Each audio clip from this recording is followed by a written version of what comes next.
Well, welcome on this beautiful Saturday morning, depending on where you're coming from.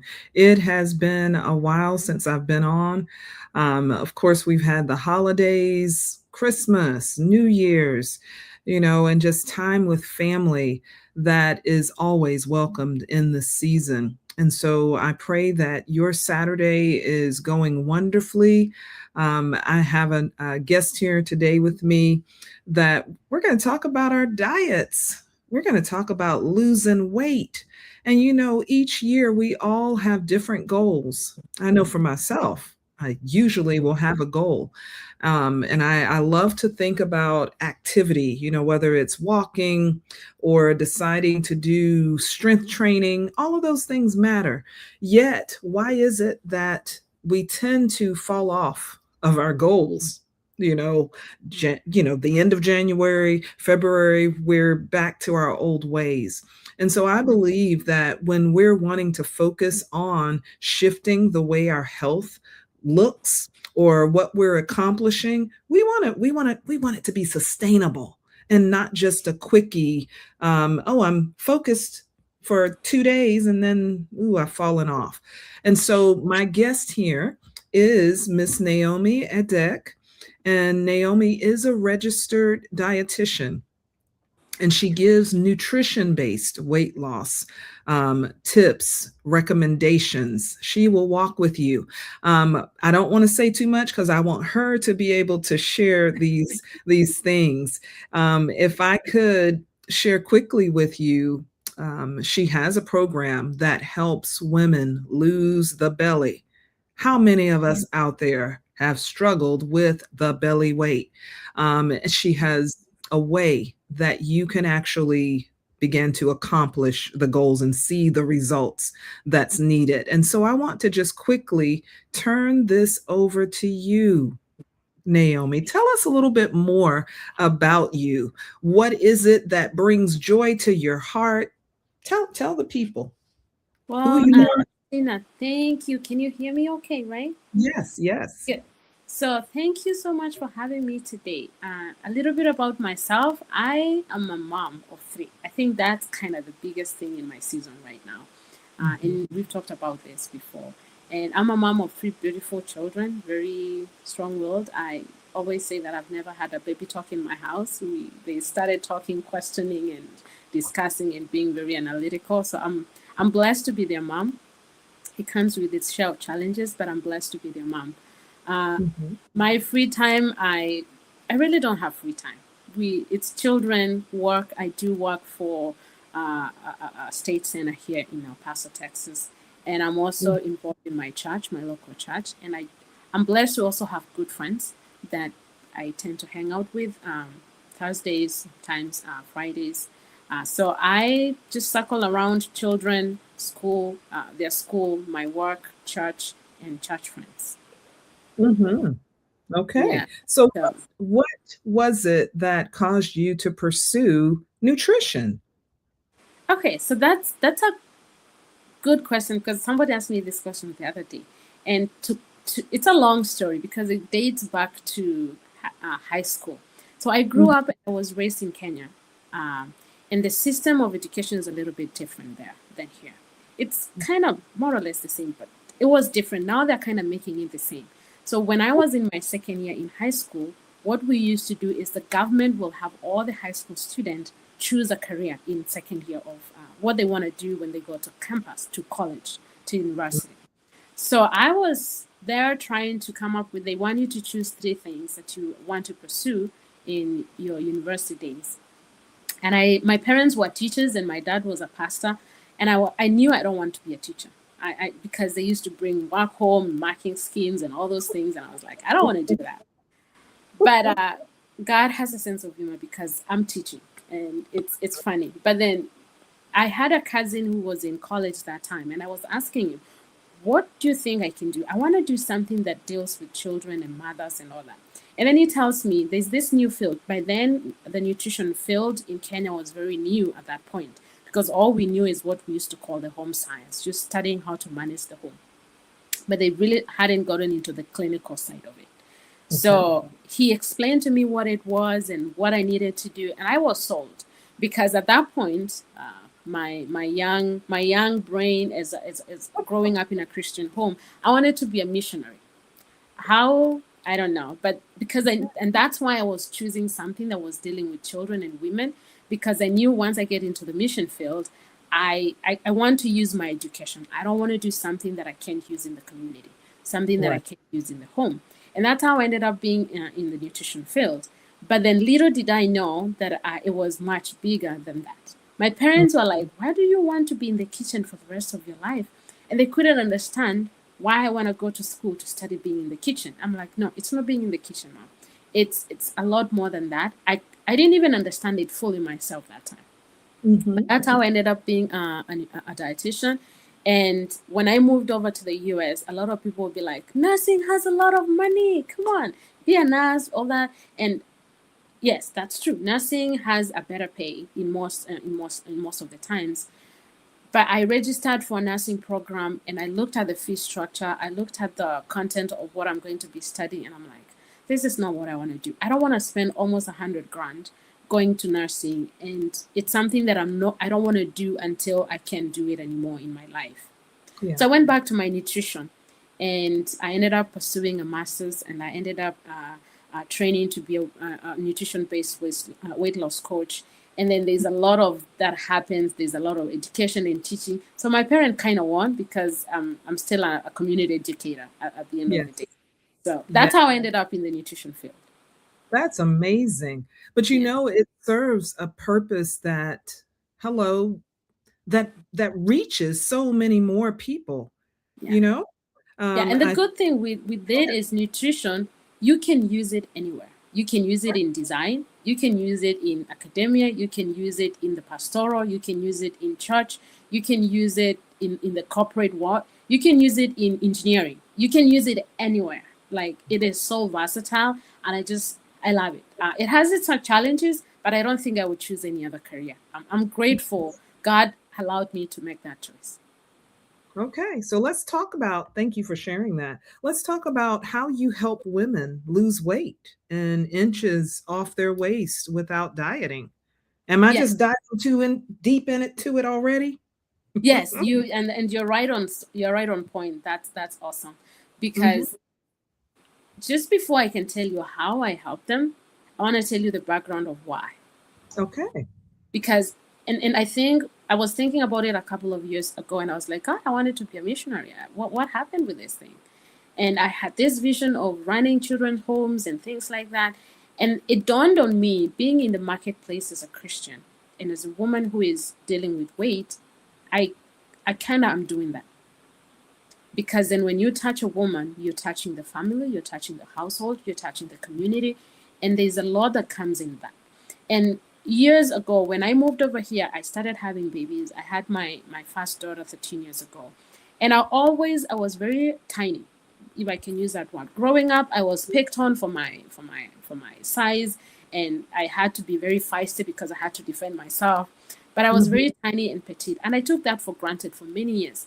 And then I come to this country, I have my first baby, and it was a very stressful environment. And we're gonna see how stress is a big contributor to the belly fat and all the issues that we deal with as women. But the pregnancies, and they were very high risk. I had gestational diabetes with all the three of my children, and then the weight started piling in. Different food that my body is not used to eating, different environment. I didn't have my family around. So it was a combination of a lot of factors. And then the weight piled in. I was a trained nutritionist that time. I wasn't registered as a dietitian here in the US, but I was still a trained nutrition professional. But all Hmm. the knowledge that I had was really not helping, because one of the things that, just like any other discipline, a lot of the practical side of education, we don't learn until you start practicing. So I didn't really know how to manage my weight. And then I ended up meeting a coach who was not even a trained dietitian, but she was a self taught nutrition kind of a persona. And she helps women. And with me working with her, I was able to put a lot of my education into perspective, and how I can piece on all the information that I have from my old training and put it into something that works. And then I started applying those things that I was learning for myself. I was able to start losing my weight because I was almost 70 kilograms. That's a lot. It always confuses me because at work I use kilograms, but in the real world everybody uses pounds in the US. So it's always confusing because when they make us use kilograms, you get so used to using kilograms. But somebody who is outside the country will be able to correlate easier because they use kilograms. So what was And I that? was able to start losing the weight. What's the 70 kilograms equal to? So that's around 150, around 157, 150 something. It's above 150. And I'm 4'11. So I was Oh, very round. Like I should have gathered a picture to show. But and then I started losing and I started gaining momentum into the progress. But mhm, then I was more than what she was teaching us and how we were piecing all my education together. mhm, Faith was a big part of my life because at that time when I started making all this progress, I was going through a divorce, and then I was starting my dietetic internship, and I was living like 2 cities away from my children, mhm, and I was driving 2.5 hours from where I was staying to the internship site, at least for the first 2 weeks mhm. of my internship. So it was also a very high intense stress environment physically, mentally as well. And so faith started being real. And at that point, God started challenging me about something that I had struggled with for years, which I hadn't acknowledged. And that was people pleasing and living to the fear of men, the Okay. fear of people.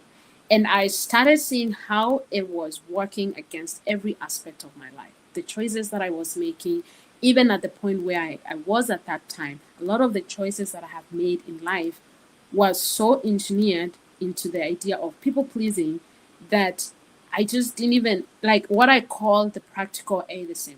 I may not be an atheist, I may not fail to believe in God, but practically I was living like God doesn't exist.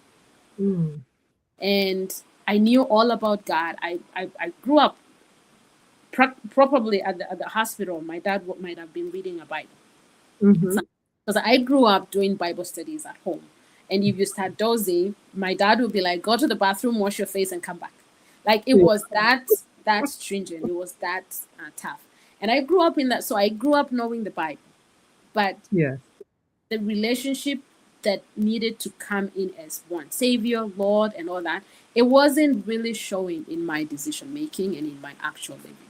And then God started showing me about how that was a snare. And the verse that God was using to really convict and change my life was Proverbs, I think 29:25 or 25:29, one of the two.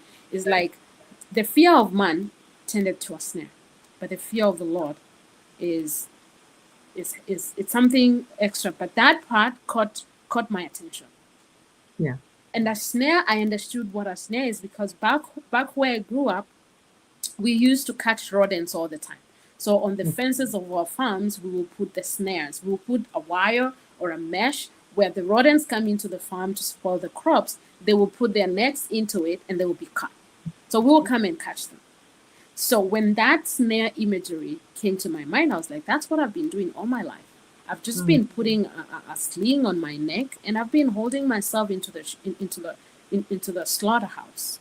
mhm, And that started, so my faith became really critical in my health journey, in my weight loss journey. Even beyond the professional side, I was trained, but the faith part, and yet that's what started bringing in the idea. So when I started thinking, and it was around the COVID time, and I was asking God, what do I need to do? I'm a mom, and I'm a mm, single mom, and I don't want to be in the corporate forever.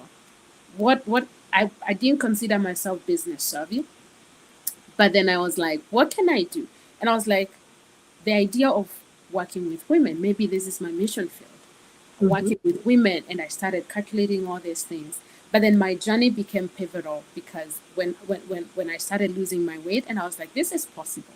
Because I Yeah. had struggled for since, so this was like 2021. And 2018, that was my last baby. And I gained a Mm, lot of weight after my last baby.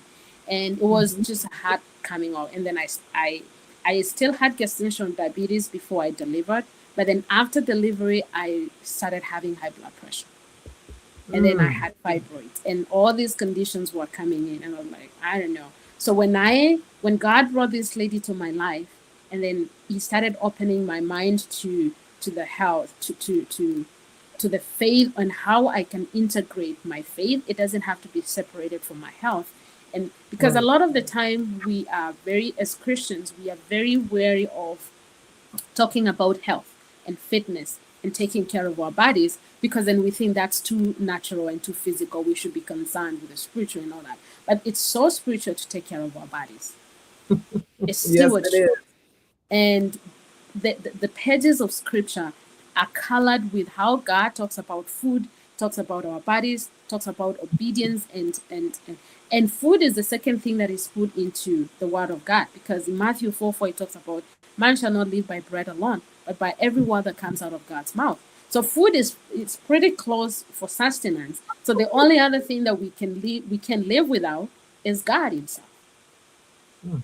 So if it is so important for our sustenance, how about just doing it like Colossians 3:17 talks about? In everything you do, whether it's by eating or by drinking, do it in the name of the Lord. And when Amen. that started shining light on my path, that's where the food, faith, and fellowship came in. Because Mm. again, we don't walk alone. You walk with people. Yeah. And with the life that I had lived, and with people pleasing, it was very easy a temptation to say, you know what, I don't want people, because then I end up wanting to do whatever they want, and then I end up being like just falling for that. And it's easy for me to think of what a human being wants before I can start thinking of God. So the And it's temptation is, stressful. yes, And it's very stressful. stressful. It's Yeah. You spend so many calories, but the calories that you spend thinking and stressing, they don't help you get healthy. They cause a lot of oxidation in your body, and they cause a lot of inflammation. So you end up being a lot unhealthy. And so I was like, so the biggest temptation was, I don't want people. I want to stay by myself. And in the US, it's very conducive for you to just live a life of isolation. You can Mm. do everything in the comfort of your home. You can do church. You can do everything at the comfort of your home. They can even come and take your trash. You don't even have to go outside. You don't even have to do anything. You can live your life in the couch, and you can survive. But that's not God's design. No. So I had to be faced with a decision whether I'm going to fight to be in good communities, or I'm going Hmm. to yield to my flesh to be like, you know what? My flesh has the justification that people have had me so much and I don't know how to stand up to this, so I'm just going to stay away. Yeah. But that's not God's idea. Right. So then I started thinking and praying, and I started working on, so what is the framework that a Christian can use to be Hmm. able to tackle their health. And that's when I came up with the BFF. Uh, the food, faith, and fellowship is centered around the mindset of the trifecta principles of the belief system, addressing the belief system, addressing the food system, and then addressing your community, which is basically fellowship. So Yeah. those three things are going to give you the overview of how you can live to integrate your faith and your health. Okay. Yeah. So, is it too soon to share about your coaching? I don't think so. I Because do. you're currently working to help 50 women. Yes. So my goal this year is to help 50 women attend to get to their ideal body weight, or the weight that they want to achieve. So I help I do have a school group, SKOOL. I know a lot of people are seeing those adverts. And I do help women through food from a biblical mindset in community. Yeah. Okay. So we will sit down, discuss where you are. We discuss what is the goal that you're trying to achieve, because everybody, we might want to lose weight, but everybody has a different specific goal. You have a different specific weight to lose. You're different from every other person. Even if you're in the same house with somebody else, you have two different goals or different goals. So we sit down, we identify what are the goals that you want to achieve. Because Mhm. again, Matthew, Jesus talks about, he who wants to build a house cannot build a house without making a plan first. Mm. You have to decide, where do I want to go? Because if you get there and you didn't know where you were going, you're not going to know if you got there or you didn't get there. Right. So for you to succeed in the goals or the things that you want to achieve for your health, you have to peel out and know, what is it really that I want? Or what is it that God wants me to do? What is the goal that is specific here? We have to highlight those ones. And a lot of the time, like you were saying when you were beginning, we need something sustainable. Right. And a lot of the time, the reason why we don't get the sustainability is because we're not specific on what we want to achieve. Come on. Write the vision, make it plain. Exactly. Be That's what. specific. Yeah. Yeah. Write the vision, make it plain, and count the cost. Right. So we have to get to the point where we address the goals. So Mhm. you come, you design. So we sit down and we just talk and we create a rapport and we're like, okay, what is it that you want to achieve? Mm. And it could be your specific weight goal. It could just be eating healthy. It could just be maintaining your well. It could just be fitness. You want Mm. to because again, we are the temple of God. We God uses our bodies to be able to do ministry, to be able to take care of our families, to go to work. Your professional environment is also your battleground, your battlefield for the Lord. And Yeah. if you're sick all the time, you're not going to be able to achieve your purpose.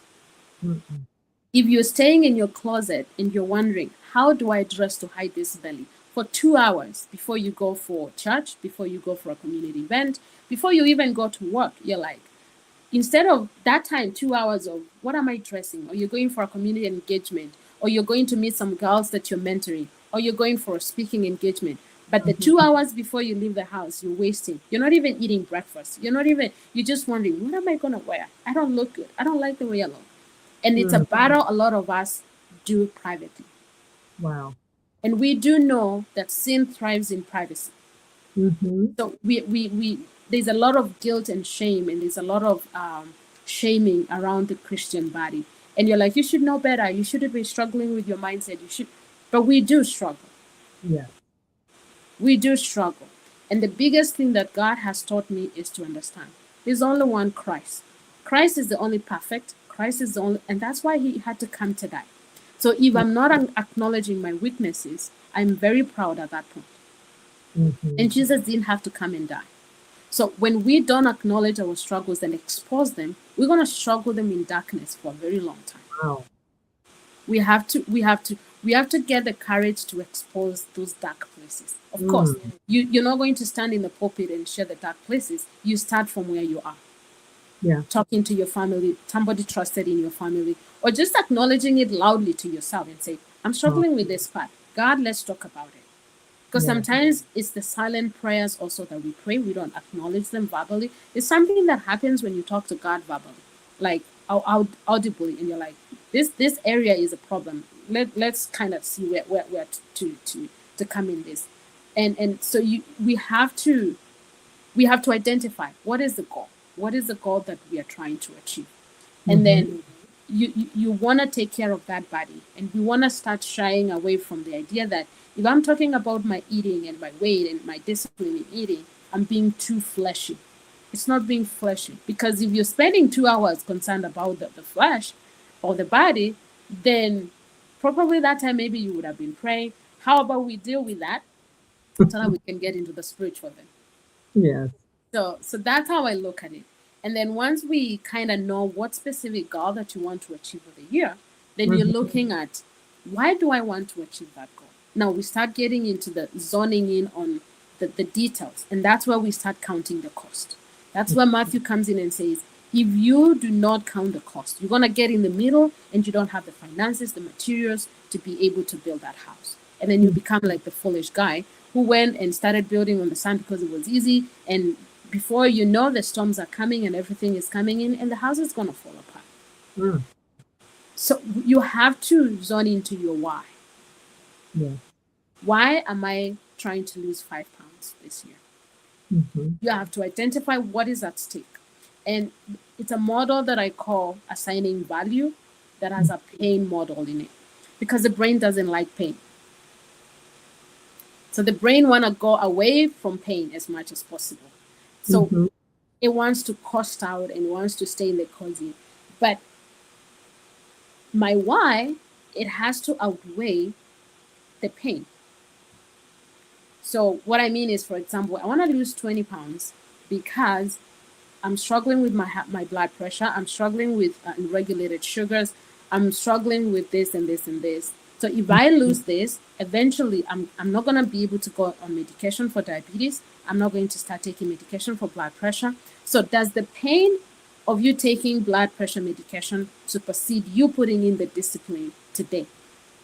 Because if it doesn't, you're going to continue to do what you do. You have to get tired. You have to weigh the two and be able to see, if I don't start managing my eating habits, my thinking, my inflammation, I'm going to end up in diabetes medication. I'm going to end up with kidney issues. I'm going to end up with, my family deals with this, and I might end up in the same way.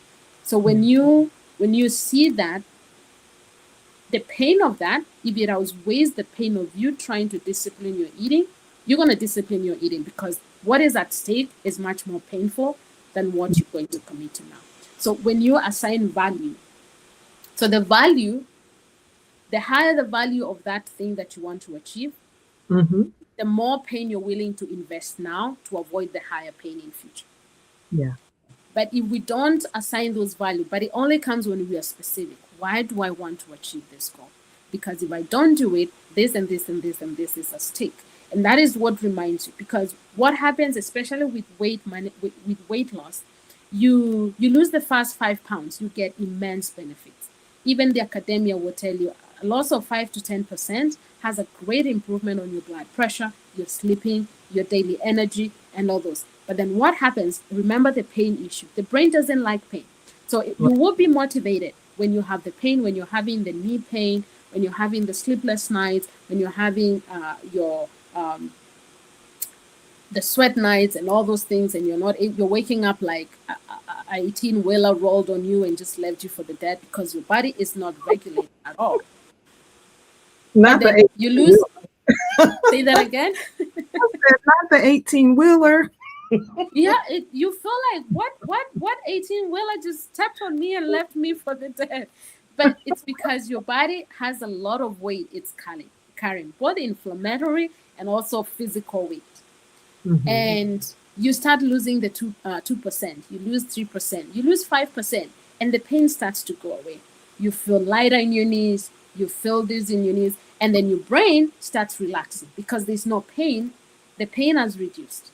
So you're like, you know what, Tina, you don't have to wake up early anymore. You don't have to do this anymore. And it doesn't tell you verbally. It's those feelings, the pain goes away and the motivation dies. And then we don't connect the motivation with the discipline. So identifying the why is what makes us it helps us to map the game. It helps us to map our resources, but it also helps us to count the cost and then determine what is at stake. And then once we start identifying what is at stake, what's the cost, all these things, then we put in measures, because once the pain starts going down, motivation starts to go down. We need to put in measures to keep that motivation going. Somebody said, I think it's Bosi, I don't know if you've heard it. He said, discipline is the beginning of the end of motivation. Because once discipline starts where motivation ends. And because there's no pain to motivate us anymore, we need to come up with external measures to help us stay disciplined and stay the course to create that sustainability.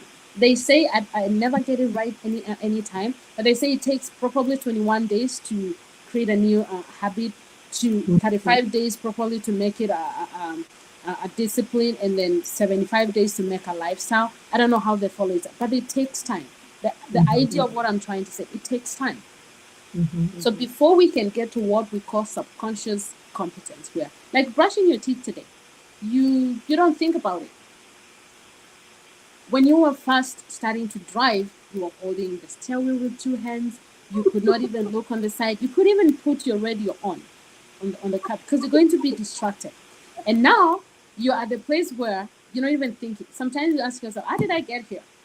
I don't remember driving all this way, because you're so subconsciously competent that you can get out of your house, you're listening to the radio, and sometimes somebody calls you on Bluetooth and you're able to discuss something. And you're driving and you're able to see the red light and you're able to do all these things. because you've trained yourself in driving that you become subconsciously competent. Right. But before you can get there with your health, you have to put external measures to help you. Right. And that's where the counting cost and cutting all your resources and putting in the strategies comes in. And that's where we apply the model. So how do we get there? That's why we apply the BFF model. We address the belief system. So you start asking yourself, how did I get here? So now I'm trying to get my blood pressure in control. How did I get here? Because if you don't peel those onion layers to get to the root cause, you're going to be circling in the same space for a very long time. And you're going to be frustrated. And then we're going to create what we call the yo-yo dieting. Because you get this diet, you do it for 5 days, you're like, it's not working. You go to something else. And then what we are doing to our brain at that point, we are telling our brain it cannot succeed. So the brain starts getting to the point where it believes it cannot succeed. And then we start coming up with the statements that we call, this is just me. This is who I am. I can never do that. I can never eat this thing. I can't do that. But we can retrain our brain by the help of God. And that's where, when we are talking about the belief system, we have to talk about how we think. How did we get here? What are my limiting beliefs? And who am I? Then we start bringing in the idea of who was I created to be? My identity. And you might ask me, what does that have to do anything with my weight loss? Because you have to be the person in your head, the person you want to become physically. They have to be formed in your head first. Yeah. If you don't see the feasibility of you losing 20 pounds, I promise you, it doesn't matter what you do. It's going to be extremely, extremely hard for you to achieve that because you've not seen it yet. You've not accepted it because the brain is going to give you all the evidence of what you're thinking. If you believe you cannot, it's going to tell you how you can eat certain things. You can wake up early. You can go to bed early. It's going to give you the evidence and all the things that are going to support your belief system. So it has to be an active step that we take by the help of God, because food, I tell people, weight loss and weight management for a Christian is going to be totally different from a non-believer because it becomes a battleground for identity. There's a lot of shame, like you were saying, that is surrounding a lot of Christian women weight, a lot of their bodies. We go to the branches and everybody is bringing all the sweet food, but nobody wants to acknowledge, I'm struggling with this. Yeah. Let's change our menu. But nobody wants to identify that because also food serves a lot of functional purposes: social, romantic, business, family, culture. So we don't want to be able to be the people who run something the negative way. So there's also that peer pressure. There's also that cultural aspect of, I don't want to be the one who makes the first step. I don't want to be the one who says, we can do this for brunch. Can we do something else to support these goals that we're trying to achieve? So there's a lot of pain that comes with that. So we come in, we are laughing, we are rejoicing, but the minute I close the door to my car, I'm like, what am I doing? I don't want why did I even eat that cake? I shouldn't have eaten that biscuit. I shouldn't have done whatever. And then we spend the next 48 hours guilting ourselves. And I always tell people, when it comes to the stress and the identity issues, it's more detrimental for you to think like that than to just sit down and eat a whole cup of ice cream. Yeah. Yeah. So we unveil or we pull out those things through the belief system, identity, God. Who does God say I am? Says there's therefore now no condemnation to them that are in Christ Jesus. I'm 200 pounds. I'm still the image bearer of God. If I don't love the 200-pound girl, I'm not going to love the 135-pound girl. It's all in the mind. It's all in the mind. We have to separate. We have to not start putting things where they belong. Because if I look myself in the mirror and I don't like who I am, 10 months from today, I will still be seeing that image of the person I do not like, the person I do not love. So we start separating our worth and what we see. And we start loving the person we have before we can even ever step on a step. And then we start appropriating and speaking like, I don't remember which prophet saying, if you're going to speak as the oracles of God. You have to speak what God says. If he says that you've been redeemed, that's what you are. Come on. You have to work on that. You have to find the strategies to hold yourself accountable to that, whether it's professional help, church help, just your friends, crying to God. We have to do all these things and encourage each other to Mhm. stand on who we are as women of God. Okay. Because that's where we begin. You're not going to achieve your goals, and you can achieve them, and you can become skinny, quote unquote. You Mm. can become that. But if your mindset is not redeemed, and you've not lived as the redeemed mindset and the redeemed person that God wants you to live, it's going to be Mhm. very challenging. And then you're going to create what we call eating disorders, because Right. then you're trying to achieve a mindset that is not renewed, that is not living as it should. And then the level two, that's where we bring in now, we start talking about the good stuffs of the food. Now we have identified our limiting beliefs. We have identified the things that our mindset are holding back to. Where did that begin? And we are trying to address that. And in those two, before I leave that, it's critical to say if you identify things that either are rooted in trauma, either they're rooted in abuse, or they're rooted in just something that is going to be needing at least an external professional help, be willing to explore that. Yeah. Be willing to explore that. Because as a dietitian, we dig into those things. And when we get to the point where I see this has trauma related, I'm not a trained psychologist or therapist. So I will be like, is it possible that you can seek some coaching on just psychology, like coaching on behavior and all that, and address that pain that was never addressed. Because Yeah. if you address that, the healing is it's just gonna start flowing, and it's gonna Right. start coming in. But if it's anything else, behavior change and limiting beliefs that are not rooted in trauma and abuse, then we start working on this, and we start managing this, and we start putting everything in place. Then we come into what I call the food system. I Mhm. call it the food system because it's not just what you put in your plate and what you put in your body. Mhm. There's also the aspect of, yeah, yes, there's eating. So you want to identify out of the identity that you identified and the knowledge that you're going to be learning, what are the food structures that do not serve you? Right. Is it because that you believe I have to eat eggs for breakfast and I can never eat a full meal for breakfast? Some of those, that's one example that I use very classic. When you look at the American typical diet of breakfast, it's a lot of processed food. So a Yes. lot of the healthy foods are going to be things that we consider for lunch or for dinner. So Mm. who say that we cannot eat a meal considered for dinner for breakfast? That's an Wow. identity change. That's a mindset change. That's a Mhm. structural change that we can look into. And that's a clear classical example I like to use. Be free to eat some lentils in the morning, eat some broccoli. Mhm. Because at this point, in the first phase of our weight loss, I call it the treatment phase. So the treatment phase, we're gonna do things that look very atypical, things that look very different from what we're used to doing. And then as we go through the first 4, 8 weeks, 12 weeks, then we start building into what is your lifestyle likely to look like and what is sustainable for the long term. And then now we start putting in the rules of the long term and sustainability. And where does your faith come into play? Where does the community come into play? Where does prayer and fasting come into play? When you look at the scriptures, we see seasons where God commanded plenty, but also God commanded leanness and Mhm. avoiding food and being in seasons of that. And Mhm. biologically, our bodies are not meant to eat 24/7, but that's what we tend to eat. So where do those momentums come in, and how do we structure your lifestyle in a way that you're not living in a diet culture, but you're Mm. also not living in glutton, and you're not living in being controlled by the appetites of the food. Right. So we identify those food structures that are working for you, that are not working. And then we start building food structures that work for your body. You learn your body. You learn what works best. There are signs and symptoms that will tell you that food that you just ate really doesn't work well with your body. When you start eat something and you start getting headaches, you start getting a little pimples like you're a teenage girl again. When you eat something and you don't go to the restroom for a full day, something is not working right. So Right. those telltale signs, you start learning how your body communicates to you. How does Mhm. it tell me when I'm full? How does it tell me when I'm hungry? How Mhm. does it tell me I need to change what I eat?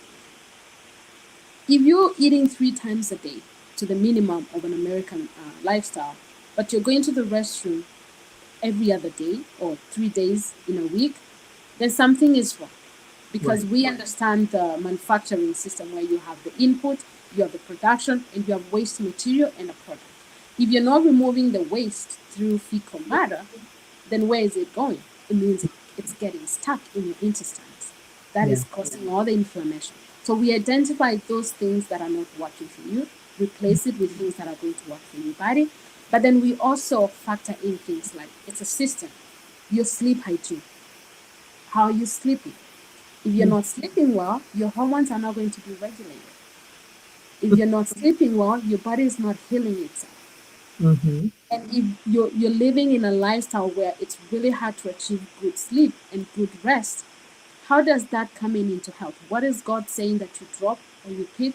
And how can you identify where God is leading you? Because you're not going to be another savior of the world. We know Jesus came, He's saving the world. We are not going to save the world. So Right. we can do it all. So we, Mhm. we, we start identifying how can I clean my sleep, my Right. rest. Rest is holy. Rest is commanded. Rest is something that we have avoided in our modern culture. And I Yeah. think the lack of rest and the lack of healing in our bodies is causing us a lot more harm than good. And then still in the food system, we address movement. And I Yeah. know a lot of people, when they hear New Year resolutions, they're like, okay, which gym am I going to sign up? But we are not thinking of all these things before we start even thinking about the gym. How is my eating? How is my sleep? How is my food practices and how is my food culture? And now we Right. start talking about movement. What is it? What is the level of good to the level where I am? If you're coming in and you're already a fitness pro, I'm not gonna tell you stop exercising because your body is already used to it. But if you're coming in and you've not exercised at all for the last 5, 10 years, I'm not gonna tell you you need to start running or you need to start doing this and this. That's going to work against you. So we tackle movement to the level where you are at that particular time. Mm-hmm. And then when we're tackling movement, then in the mix of that, we tackle stress management. How are you handling stress? Life is going to give you stress. That's given. So how do you handle that stress? How Mm-hmm. do you manage that? How are you reducing that inflammatory stress? I know the research might say cardiovascular or these diseases, accidents, alcoholism is the number one killer in the world. But where do all these diseases hinge into? Stress. Yeah. You When know you what, look at a heart Naomi? attack, You have really given some great content this entire interview. And I do want to, because I know we're coming to the end of our yeah. interview, I want to share, your program once again, because I know people were benefited. They were blessed by the things that you shared. Um, Please reach out to Naomi. She has a coaching program that will help you to get your eating on track so that you can actually release the weight. Here is her information on the school platform. Naomi, is there anything else you wanted to add as we begin to wrap up? So I think the biggest piece, in addition to the stress management and connects to the third piece, what I would really encourage in something you can do today if you're listening, is find who is your network. Mhm. You're not going to do this journey alone. Come join us in the platform. We'll love to kind of work with you and discuss and share all the resources and connect at a closer level.